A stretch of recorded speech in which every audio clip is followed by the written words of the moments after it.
man, I was reading through this line all weekend. This is Michael Gordon, and you're listening to the SaasHoles.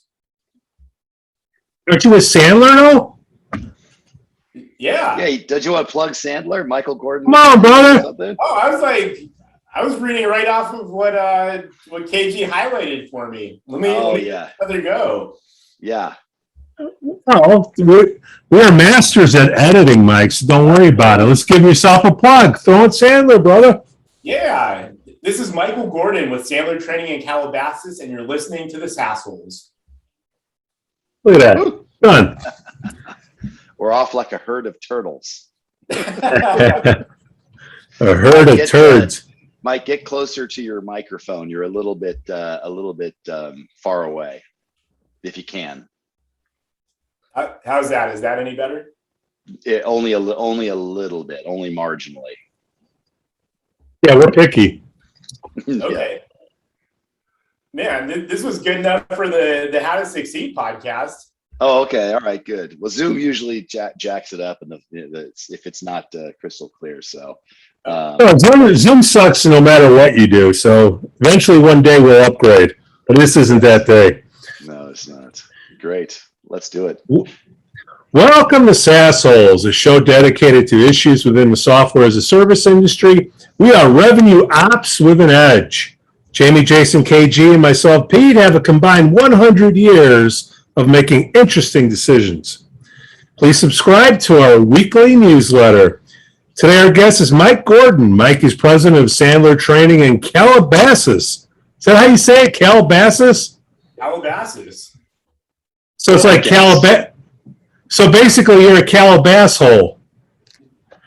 As a Sandler trainer, he works with growth-minded companies that know selling is never about the lowest price.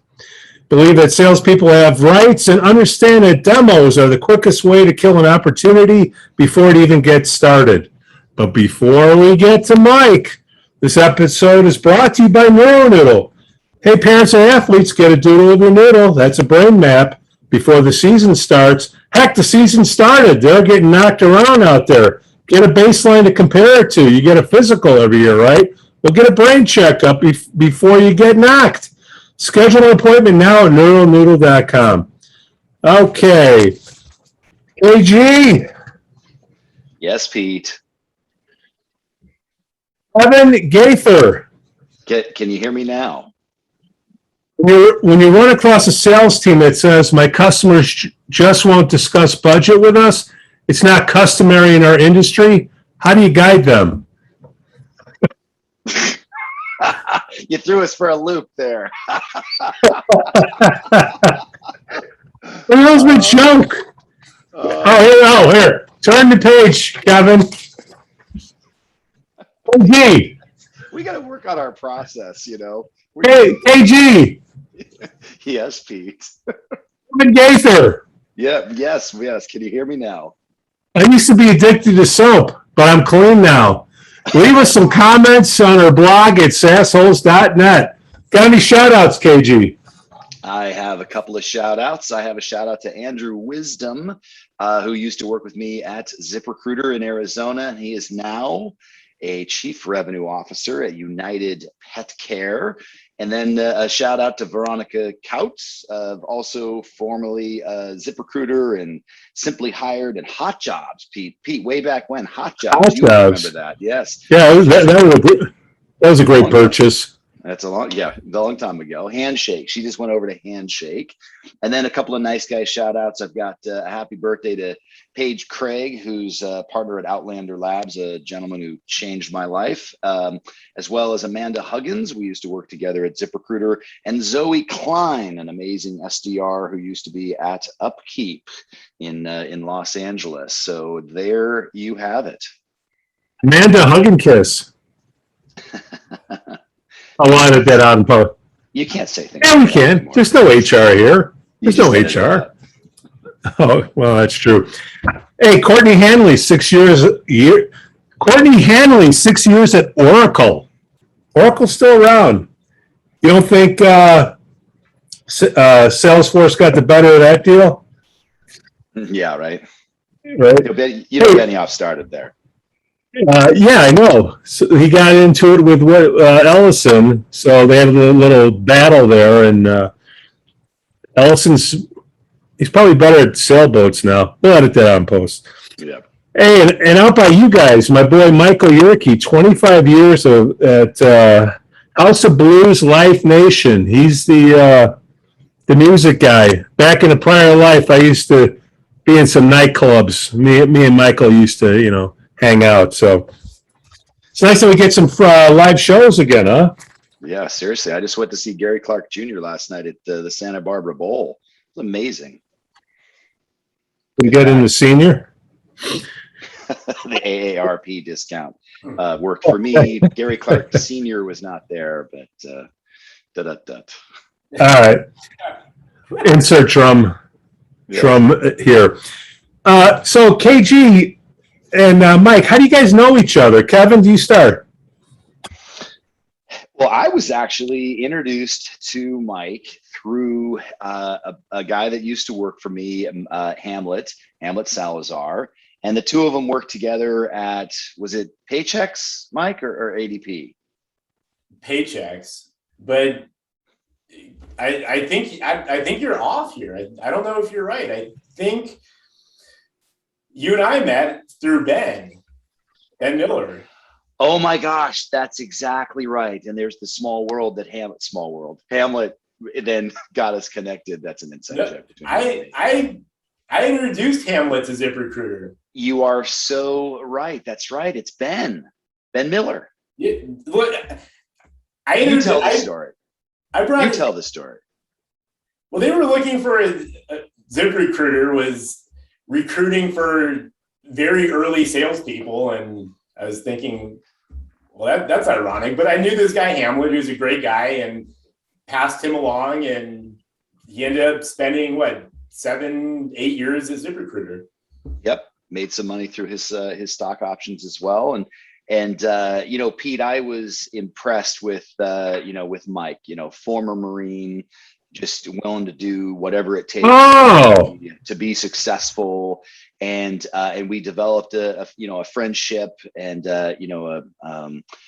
we would talk to each other every quarter or so, and I watched Mike move from various jobs and be successful as a salesperson, just a killer sales guy. And then he calls me one day and says, KG, you're not going to believe it, but I bought a Sandler franchise up the street here. What do you think? And my initial reaction was another training, service out there. Come on. And then of course, Mike, just blood, sweat, and tears. And you were awarded what were you awarded recently, Mike? Rookie of the Year or something like that? I didn't get Rookie of the Year, but I've received a number of awards. The Gold Award, Platinum Award, the Heavy Hitter Award. All right, since you asked. Yeah, let's see some of that lucite. Yeah. There it is. Oh. Here it is, yeah. Look at that. I love it. We call that a smoother in Chicago. Okay. Smooth out issues. Yeah. Yeah, exactly. You want me to lower my price? Yeah. There you go. So that's it, Pete. Mike is in summary, Mike is just a really solid guy and an amazing salesperson, and took the leap to start his own business basically, and is seeing success through blood, sweat, and tears, and my hat's off to Mike, because he just gets it done. You and I, Pete, like guys like that. He just gets it done. Well, first of all, Mike, thank you for your service, man. Yeah. There's no Marines out there. What is it? 10,000 Oaks, 1,000 Oaks. What's the island out there? No, there's no island. It's Thousand Oaks. Paris. Yeah, that's South Carolina, right? Right. Where do the Marines train down there? So San Diego? Help me out. I've been to California forever. Yeah, down in Camp Pendleton. Pendleton, okay. So Gomer Pyle, U.S. Marine Corps, all that was Pendleton. That was, I think Gomer Pyle was South Carolina.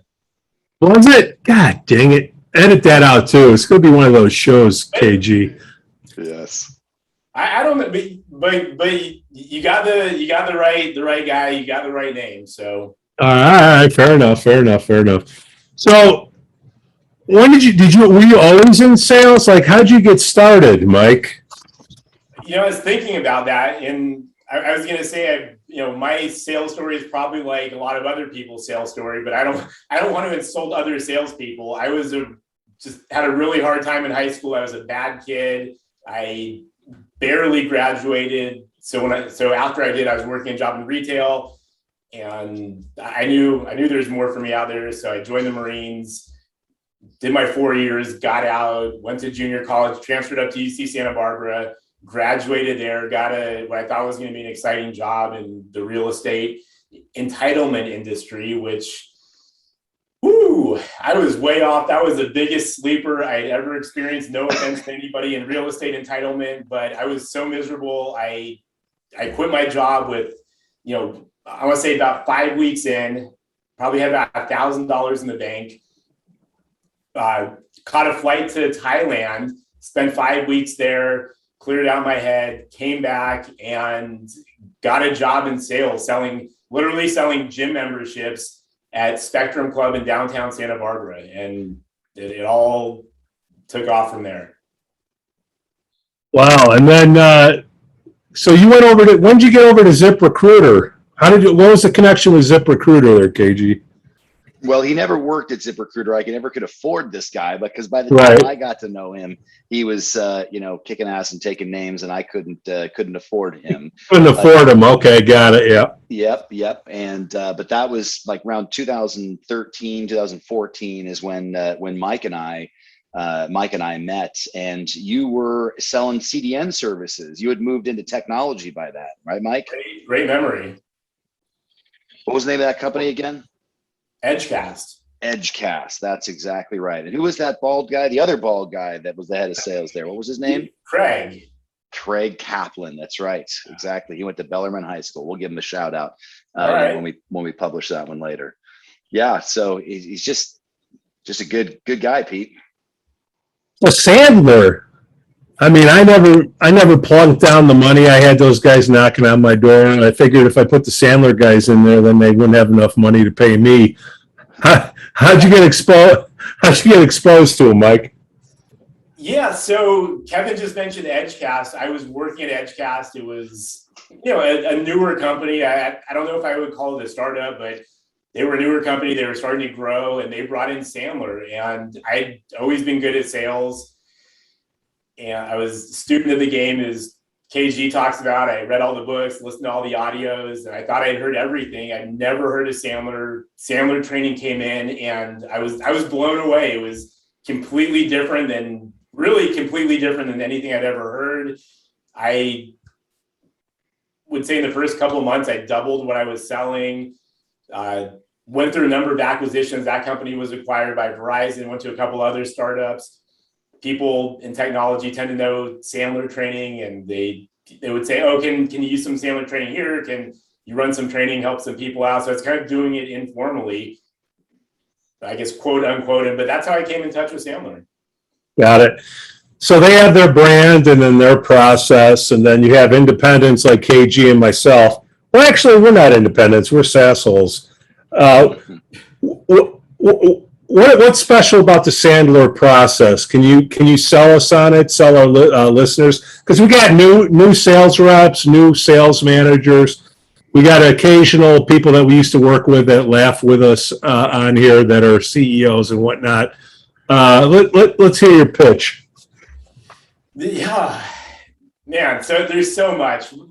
Let me maybe give you a framework of what Sandler is, so you can have some context on what we do. And I'll tell you, one of the things we do is, we know not everybody's a prospect, and so going for the no or trying to figure out reasons why it might not be a good fit and not wasting time with people is a big tenet of Sandler Training.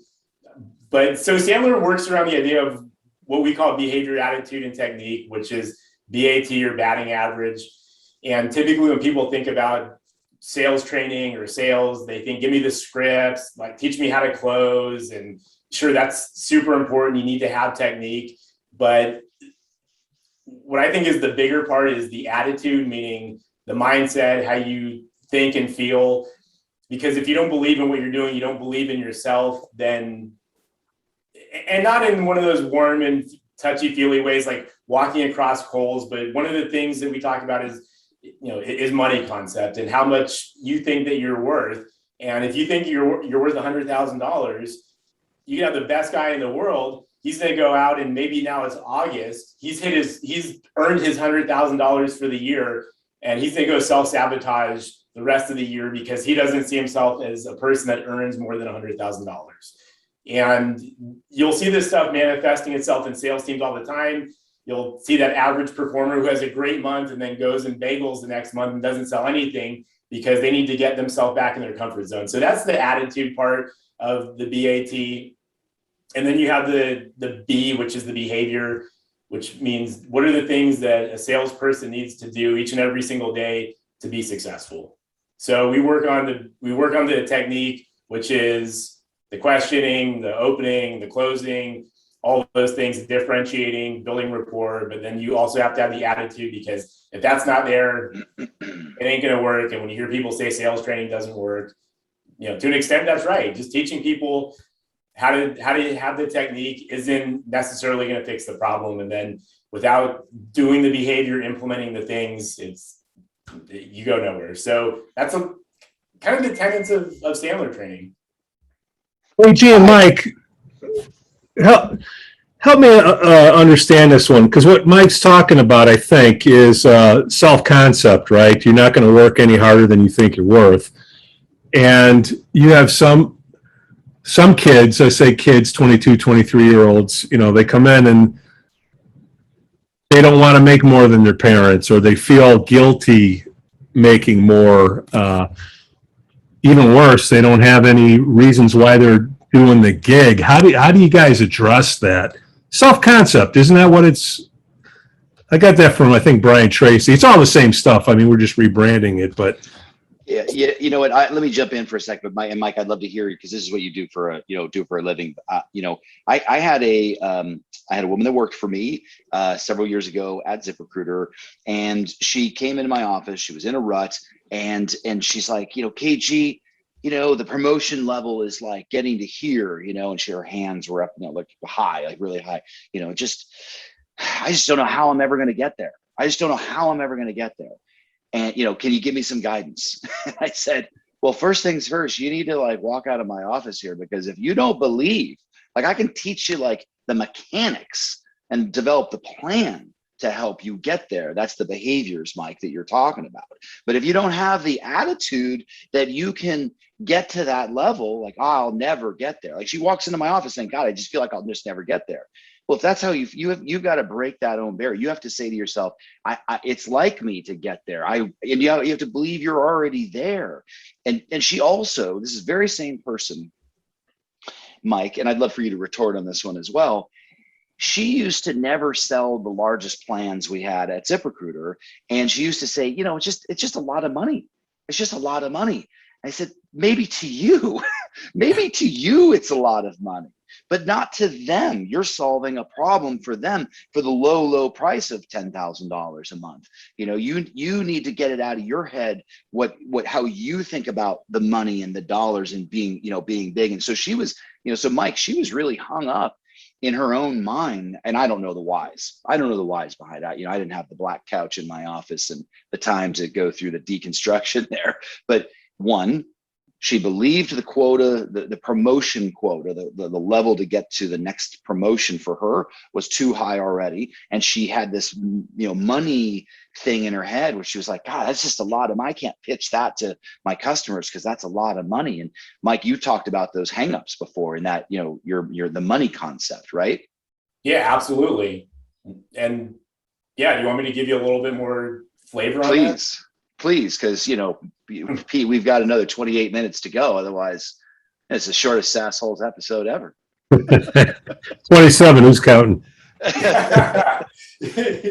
Yeah. So sales. Sales really is just a big bundle of psychology. And I love what David Sandler used to say. He would say a sales call is never about you and your prospect. It's always about your mother and their mother.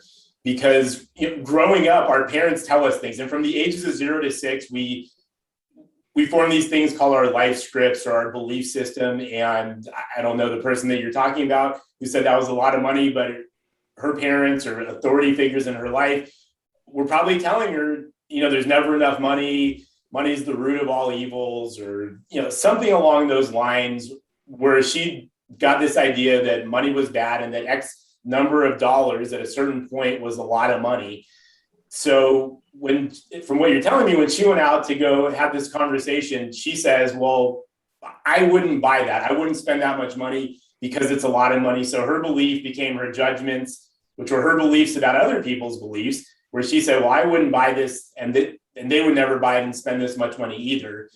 And therefore, she never even presented the option. So that's how it works. So in order to really create an effective salesperson, part of training and as a sales manager, part of coaching is to help people identify those limiting beliefs and figure out however it is they do it. There's a lot of different ways to do it, but how do we change those beliefs about money, or how do we change the beliefs about whatever it is that's keeping us from being successful?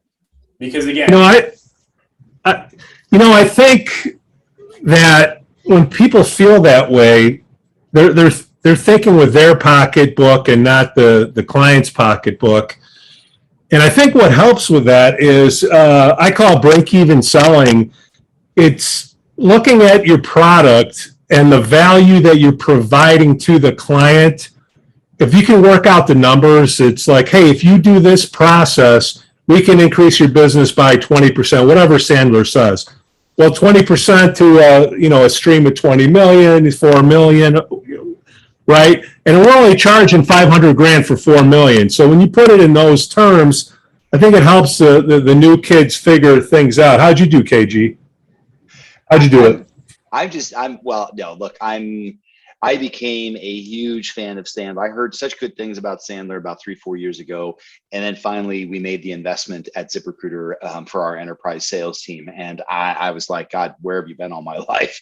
Because it was just sort of this full system that came together. And the thing I'm chuckling about here, Pete, is because we talk about in Sandler, we talk about you never get to the proposal phase without doing a discussion about pain, running through a real clear pain funnel first, then going through the decision-making process, and then talking about budget and the money. You don't propose first, and you're not doing a demo first, So Mike, Pete's setting you up. This is get your bat out, because that's the softball for you to jump in, to the pain funnel and how important that is. One of the central, other pieces to Sandler, Mike, that I love so much is that Sandler basically teaches salespeople to do things that are not like what customers expect. Customers expect salespeople to behave a certain way,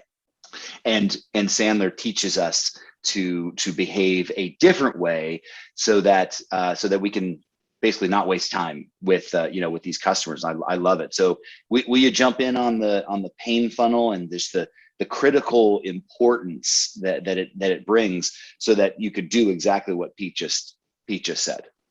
Yeah, absolutely. So since we have time, as you pointed out so nicely, I'll give you a little bit more detail than maybe I normally would about the pain funnel. But the pain funnel, in a simple answer, is a series of questions that help take a problem from kind of general and intellectual to specific and emotional, because we know that people buy emotionally. But the way the questions were designed is to help prospects identify some of the issues that are going on. Because again, going back to psychology, as people, we have so many biases. We have our cognitive biases, our confirmation biases, and so it's very hard for people to admit they have a problem, because they have to say, hey, at some level, there's something I don't know, or there's something I'm not doing right that are causing these issues. And even then, we have cognitive dissonance, which says, well, maybe it's a problem, but it's not that big of a problem. And so as people tend to go through a sales process and traditional selling, or whatever it is, whatever method or technique or lack of method or process that you're using, Yeah, and I'm sure we've all been there. You've gone on a sales call, you've heard somebody say, well, this, I can't believe this. Why wouldn't you want to change this? And you walk out and they don't buy, and you're like, what happened? So the pain funnel asks questions like, how long has this been a problem? What have you tried to do to fix it? Because again, it gets the prospect to articulate what it actually is. They hear it's been going on for a certain amount of time, and it's not just a one-time thing that happened. And one of the questions towards the bottom of the pain funnel is, how much do you think that is costing you?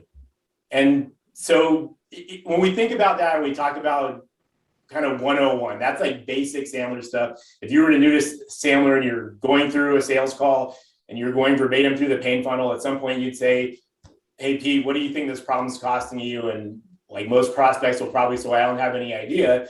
So then we have, when we get to 201, when we get to the more advanced techniques, we're able to quantify the pain and start asking questions like, okay, well, you mentioned that your team's discounting. What is the average amount of discount you see across the team? 20%. Great. What's the average sales rep selling per year? $1 million. Okay, great. So how much is that per year? Well, $200,000 in discount per sales rep.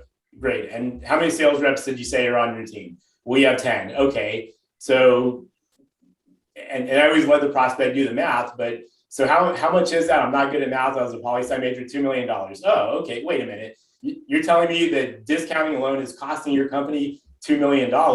And so now we've quantified the pain, and the prospect himself or herself has told me in their information, their data, that this is a $2 million problem. So now if I'm going to come in with a solution that's a fraction of that, it's not going to be them saying, well, that's absurd. Why would I ever pay that much money? They understand that there's a real problem. They've quantified the cost of the problem.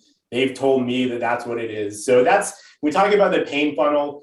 We need to help people see the problem. And they're great tools, because when people don't buy something and it'd be a great fit, it's the salesperson loses and the prospect loses, because the salesperson doesn't get a sale and isn't able to help the prospect, and the prospect doesn't get a solution that can help fix their problems. And it happens all the time. And when we talk about demos being the death of opportunity, they want to show them everything. The prospect doesn't know they have a problem, or they don't know how impactful the problem is to their business. So hopefully that was some explanation. Like I said, a little bit longer than I would normally give, but hopefully that explains what it. Well, it's an investment, right? You're buying $100 stock for $50. If we were in real life, would you do it? If not, why? And those are the objections. They don't believe you. What do you do with some shifty, clients out there that won't get into the numbers? You know what I mean? I love it. I love it. Sorry, what's the question? You get some of the business owners who know what you're trying to do, and then they don't like getting into the numbers because they don't want to give you the leverage. Yeah, they're holding their cards close to their chest, Mike. Like they won't. They will not. This is so central to Sandler. I can't wait for you to nail this, Mike. Like they won't talk about these problems. They refuse to talk about these problems. They keep their cards close to their chest across pains, budget, decision-making process. They don't tell you shit. How do you teach people to deal with that? It happens. Yeah, no, it happens all the time. And when Kevin talked about, teaching salespeople in Sandler to do the opposite of what they're expecting, one of the things that we always say up front is, hey, this might not be a good fit. And that's not a move, but it's a very real thing. And so as I'm going through my process, number one, if somebody's not willing to open up and have a conversation with me, I know personally that's not going to be somebody who's a great prospect. But as I'm asking these questions, I can say, I told you in the beginning that I'm going to need to ask some questions and see the world through your eyes. And if you're not comfortable sharing this information with me, that's fine. But then I don't think I'm going to be able to help you out. Now, sometimes they're not shifty. They just don't know and don't want to be embarrassed. How do you still got to move on anyways, huh? Well, yeah. So I guess a couple of things here. We talk about bonding rapport and is the first part of the process, and not the traditional bonding rapport where you think of like slapping backs and smoking cigars, but connecting with people we use some neuro-linguistic programming stuff, and really just coming at people from the way that they want to be communicated with. And that, that goes a long way to building trust and connection. And I know you're probably saying, well, sure, and sometimes that still doesn't work. So it's really going to boil down to two things. Number one, if they're not willing to share, maybe they don't know the numbers, or they're not able to articulate it, in which case, again, we can help them figure that out. Or they're going to say, well, I'm just not sharing that with you. At which point I'm going to say, look, if I can't help you if you don't trust me, and that's okay. But let's just save both of us some time, and we can shake hands, part friends. I'll still send you a holiday card, and we'll give you back 30 minutes in your day. And that's really what it comes down to. And what happens at that point, by the way? Because Mike, I've taught that technique for decades. 22-year-olds talking to 50-year-olds that won't be forthcoming about their pains and problems and won't ask questions, or they're being a jerk. I don't want to waste your time or mine. If this isn't a good fit for us, hey, that's fine. Just let me know. We can part ways as friends. What happens next, though? Like, our listeners, like they're new here, and they're managers. You can't just say that and not have a play for what happens next. There's a couple of scenarios that happen next after you tell a prospect who doesn't know the numbers or won't share the numbers with you, and you tell them basically, hey, you want to end the call now, which is so not what salespeople typically do. They're begging for business, and they're just going to take it. But Sandler turns it on its head. So when you do that to a prospect, what are some of the scenarios that then result from making that statement of like, hey, you want to hang up the phone now? What happens next? People usually open up, and it's amazing. It's still amazing to me, even after all these years, when you do that, all of a sudden the dynamic of the conversation changes. And now it moves from the salesperson being a salesperson to the owner, or whoever it is, has to, at some level, say, no, wait, look, I'm going to tell you. And if they don't, then, I mean, look, there's always that small percentage of the population who just doesn't think and act like the rest of us. And at that point, you have two choices. You can continue along with the process. But for me, if you don't have that information, you get to the budget step, and you're just kind of guessing. You're going to say, what kind of budget do you have set aside? And, in most scenarios, people won't have a budget for sales training, or they're going to say, hey, well, they'll open up and say, well, this is what it is. And those are really, it's a pretty binary thing. Well, it's personality types too. I mean, if you're new and you don't know the numbers, you're not going to sound, you don't know the numbers and you haven't studied your script or rehearsed it. I mean, you're shit out of luck. But, there's various personality types. I don't want to get into the weeds, but out of 100 calls, maybe 5 people are going to be dicks, 5 are going to be gems, and everything in between is how you prepared. What do you guys use? You don't have to say dick. Well, I'm just saying, if you're going to run into this stuff, so we got a business owner that won't share the numbers, and you can't show the value of the product, move on. And because, with a business owner, you're telling them, hey, look, the reason why I'm calling you is I want to make a commission or bonus off of you because I think this will work for you and money will be coming in years to come. Here's why. If they don't want to hear that, okay, then you move on to the next one. Would you say 5 out of 100 are going to say, you guys suck, go away? They called me 100 times before. I don't want to give you the numbers. Just so people don't get discouraged out there, because it's going to happen. You got to get 100 no's or 95 no's, 90 no's, 80, whatever it is. 5 are going to be okay, 5 are going to be horrible, and everything in between is based on how you prepare or you study the Sandler process, whatever the technique is that you use. Just curious out there what you guys would use for numbers like that. So maybe I can put this into context and say that, I mean, look, if you're just picking up the phone and you're calling people and someone answers, and you're probably not going to have that conversation with them right there. But if I'm calling and I have a conversation, they're open enough to share that they have problems and challenges that impact them in their business, I'm going to schedule a call with them, and whether that be in person or virtually by Zoom or however that's going to go. And we're going to have the conversation before we get there of, hey, Pete, when we get together, I'm going to ask you a bunch of questions, and I need to make sure that I can see the business through your eyes, so I can determine whether or not I think it's even something we can help with. Are you okay if I ask you a whole bunch of questions? So before we even get to that meeting, we've already agreed in advance as to what's going to happen during that call. So in context, I would say most of the time, 90-something% of the time, I'm having that conversation that, yeah, they are going to share the information. You're right. 5% of the time they won't, but that's if I've done a good job setting an agenda for our meeting. If you're calling it, I'm sorry, KJ, if you're calling it a smaller business, you got the owner right then and there. Do you stop and set the appointment, or you try to go through? That's a controversial topic. Anybody can hop in on that one. Mike, go for it, man. You're the pro. You're like the best salesperson on this call. So you just do it, man. So we talk about sales process, but we also talk about a sales template. And a sales template is, what are the customer facing interactions, the steps that need to happen before somebody becomes a client? So knowing I know for me, I'm not going to have a sales call while I'm making a cold call. I'm just not going to do it.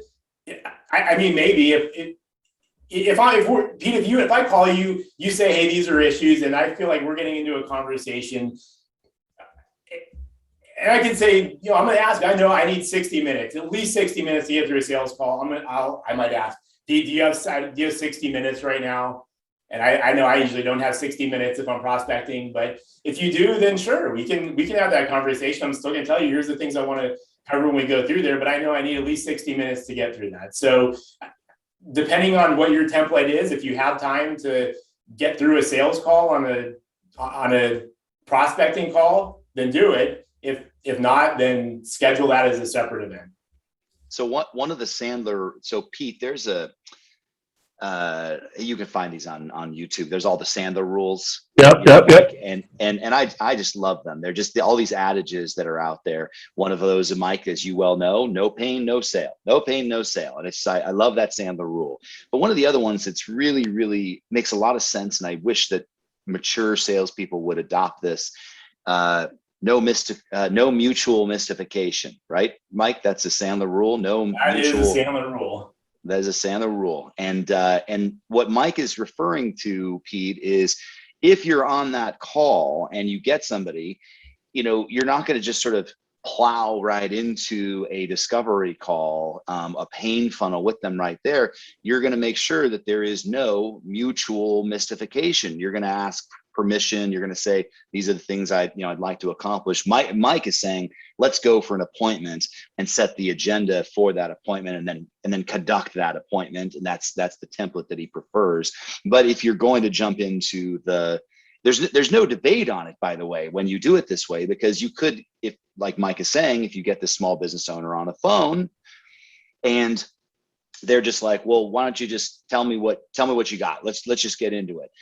And then with no mutual mystification, you say, okay, well, here's what I would need. I would need about 30 minutes or 60 minutes to accomplish, these things. Do you have that time now? No mutual mystification. And that's what's so great about what Mike teaches, because it is such a human way of interacting. And most people that are being sold expect this sort of snow plow that's coming at you, and Sandler doesn't teach that, and Mike doesn't teach that, and I just love that. Make sense? Well, you need a process, whatever it is. Sandler, Brian Tracy, Schiffman, just get your process. Be consistent, so when you make tweaks, you know what to tweak. You know what's working, what's not working. I mean, you had me at hello.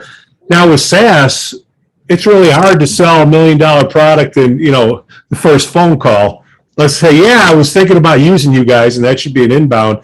But you know, I think the higher the ticket item, the smaller the price, you know, yeah, I want to buy, okay, buy now, and then sell the value later, I guess. I don't know.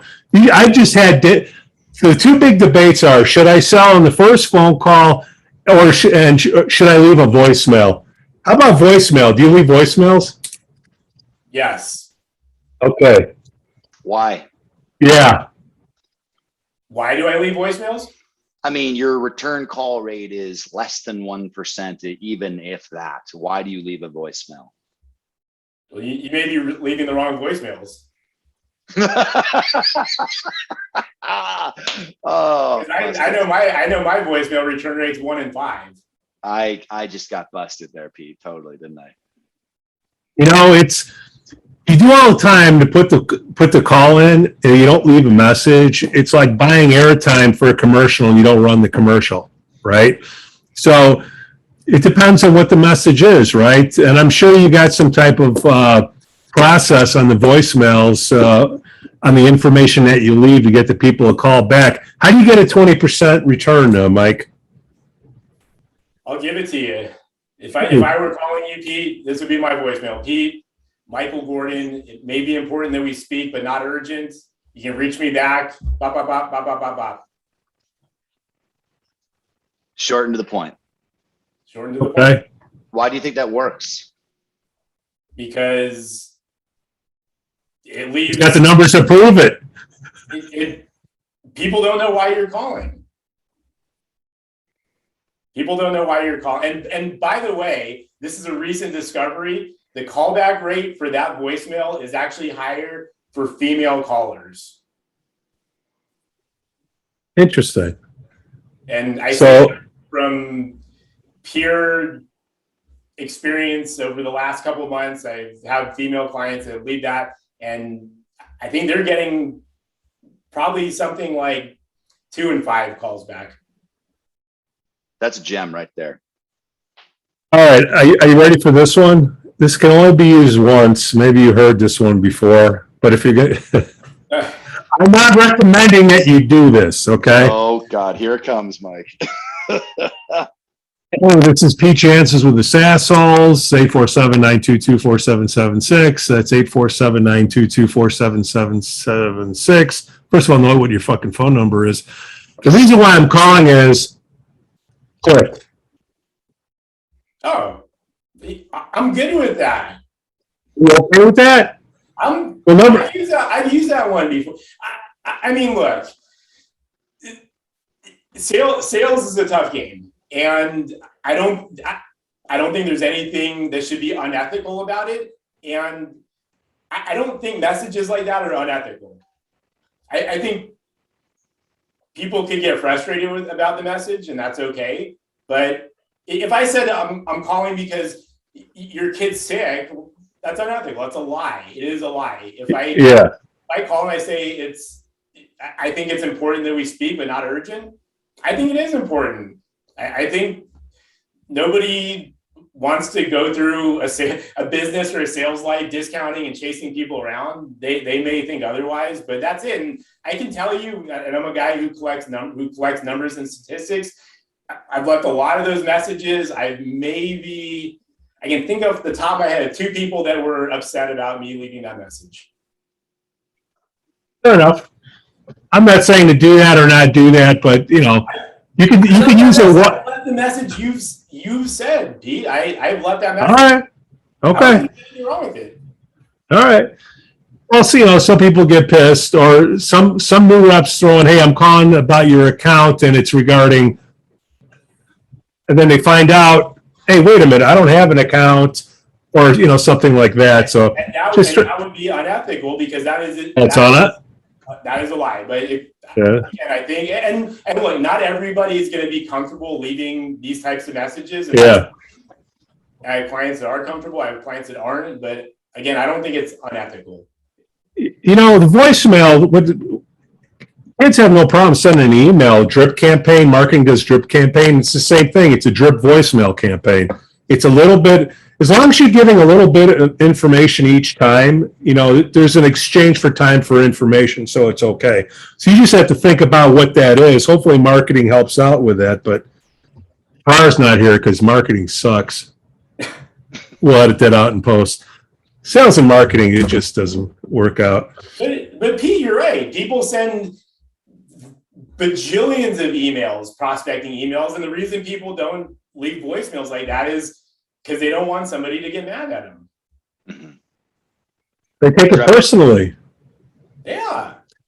But you brought it up, Mike, and it's really important for the listeners to understand the probability. So they're fearful that they leave a message like that and someone's going to hammer them because they left that message. And the fact of the matter is that the probability that they'd actually get hammered by that is so small that you'd likely be spending more time worrying about getting hammered than you actually would be getting hammered by a voicemail. And the benefit of leaving a voicemail like that outweighs that. And you got to just get past that and experience it for yourself. And there's people that are listening to this podcast right now going, I would never, because it's, you know, I wouldn't want to piss a client off. It would literally be 1 out of 1,000. 1 out of 1,000 would actually get pissed off for doing that. It's so few. I can remember where I was sitting when the guy called me back. It was a logistics company and he was upset. I don't remember what company it was, but I remember that. But that was it. That's one person, I think, who was upset about it. Exactly. People, like everything else in sales, you're the only one who's concerned about it. It's all in your head. That's right. If your reason isn't good enough to call these people up, that, you know, that's the rep's problem, not the client's problem. Hey, we got new sales managers that listen to the show. If they want to rep their reps faster, Mike, how would you do that? What can Sandler do to help them out? Well, I could probably tell you a lot about what Sandler could do, but I'll just give some kind of high level pointers of what people should do. And this was interesting because Kevin and I spoke about this a while back when he was actually on my podcast, but it starts with hiring the right people. And just going out and saying somebody has experience in SaaS. And I don't know why this is. I've talked to some business owners over the last couple of months that have IT companies, that small IT companies that said, oh, we went and, you know, grabbed somebody that worked at, you know, insert big name company here. It's like, you think somebody that had a huge book of business and made, you know, several $100,000 per year with layups is going to be the person that's going to come to your company and go out and prospect and find new opportunities. So it starts with finding the right person, the right people. The second part is have a behavior plan for them. Remove all the obstacles. Make sure that you know and they know exactly what it is they need to do at the end of week one to say, hey, this person accomplished what we deemed was appropriate for them, to let us know that they're successful at week one. Because unless you have a very short sales cycle, you can't say, oh, well, they hit their number for the week and now we think they're doing good. And you'll hear tech companies say this all the time. Well, we have a 1 year sales cycle and we're waiting a year and a half, 2 years to see if people are going to be the right fit, which is crazy because you paid a ton of money. So have a behavior plan. Make sure that they know the specific behaviors they need to do to be successful. Have other things like knowing their 30-second commercial might be a great thing for them to be able to do at the end of week one. Have a list of people of prospects that they need to call. Because if you have all these things and they know what they need to do to be successful, and you can objectively say at each kind of benchmark in time that they've accomplished that, it's pretty simple to help somebody like that ramp quickly and succeed. Hey, G, we got time for one more question. You got one for Mike? Yeah, I want to go back to this. In fact, I'm coaching a customer, coaching a client, you know, right now.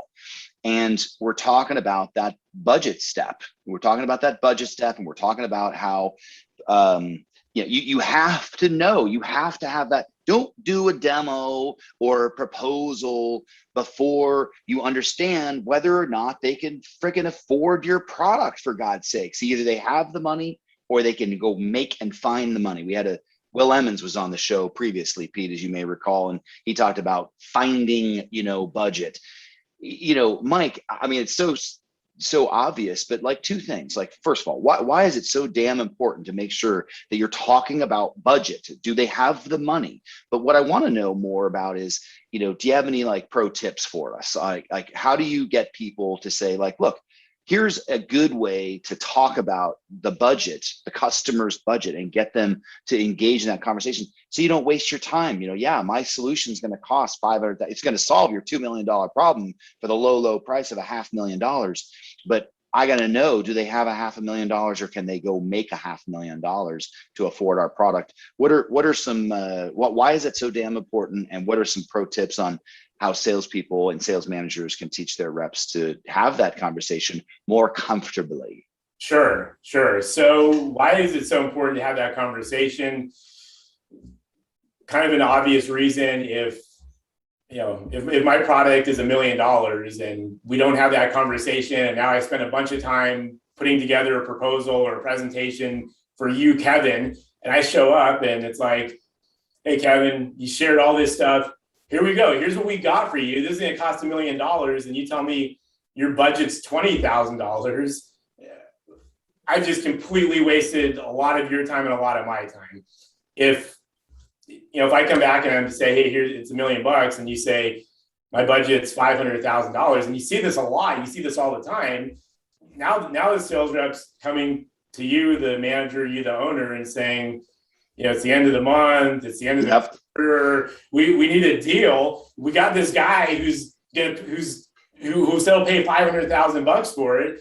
And what's really $1 million, and that's how those deals get into the pipeline when they shouldn't be there in the first place, and how they actually get approved at the end of the month, end of the quarter, in those times of desperation. So that's why it's important to have those conversations. How can they more comfortably have those conversations? So this kind of goes back to the attitude part, is coaching, whoever it is, coaching reps, coaching people on the fact that this is part of your job, that it's not rude to talk about money, that's not impolite. So changing an attitude, changing a belief about money, and then having some technique. And, if you look at some of the core material, it says, Kevin, do you have a budget set aside for this? And that's fine. That's better than what a lot of people do. And you're going to tell me, yes, we do. No, we don't. But a better way to do it is if we go through the pain step, we go through the pain funnel, and we figured out it's the $2 million problem, like you told me. Now we get to the budget step, and I can say, hey, Kevin, as a savvy business owner, what kind of investment do you think makes sense to fix a $2 million problem? Bravo. Mike, thanks for coming on the show today, man. What a great show. KG, nice guest. Pete, Mike's the bomb diggity. Mike's the bomb diggity. AG, thanks for having me. Hey, what's the best way? What's the best way to learn more about you guys, Mike? We got GordonSandler.com, LinkedIn. GordonSandler.com is the website. You can go there, get all my information. You can shoot me an email, michael.gordon@sandler.com, or you can give me a call, 310-433-3151. And, it may be important that we speak, but not urgent. Hey, Mike, got to leave the phone number twice. That sounds like a sales call. I'm busting your. I know. I'm getting right back at you. Hey, you got a podcast, Go to Market Mindset, huh? I do. Real quick, how long have you had it going? I want to say I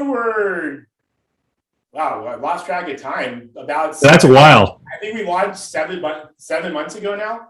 Nice. Good for you, man. Good for you. Yeah, no, KG was on the inaugural episode, which was super cool. So yeah, it's check that out too. There's KG's on there. There's another great guest. I'm sure that was the best 90 minutes or so of your life. Hands down. Hey, thanks for listening to the SaasHoles. On behalf of Jason, Jamie, KG, and myself, Pete, we thank you for listening. And we ask you to please give us 5 stars on Apple Podcasts. It really helps. If they can't hear us, we can't help. Subscribe to our newsletter in the podcast notes below. Everything we talked about, all the links to Mike and Sandler will be in the podcast notes. Hey, and if you really like us, buy us a beer on Patreon. And you know what? We also do private consults, KG. We'll, get 2 sessions like this once a month. Okay, we thank you for listening. Cue the music.